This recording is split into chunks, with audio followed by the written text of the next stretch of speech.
మద్యం కుంభకోణంలో కొల్లగొట్టిన సొత్తుతో వైసీపీ ముఠా భారీగా భూములు కొనుగోలు చేసినట్లు తెలుస్తోంది. ఈ కేసులో ప్రధాన నిందితుడైన రాజ్ కేశిరెడ్డి హైదరాబాద్ శివారులోని షాబాద్లో ఏకంగా 90 ఎకరాలు కొనుగోలు చేసినట్లు సిట్ గుర్తించింది.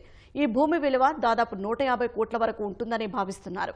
మద్యం డిస్టిలరీలు, సరఫరా కంపెనీల నుంచి నగదు రూపంలో వసూలు చేసిన ముడుపుల సొత్తుతో 2021 నుంచి 2023 వరకు పలువురు యజమానుల నుంచి దశలవారీగా ఈ భూమి కొన్నారు.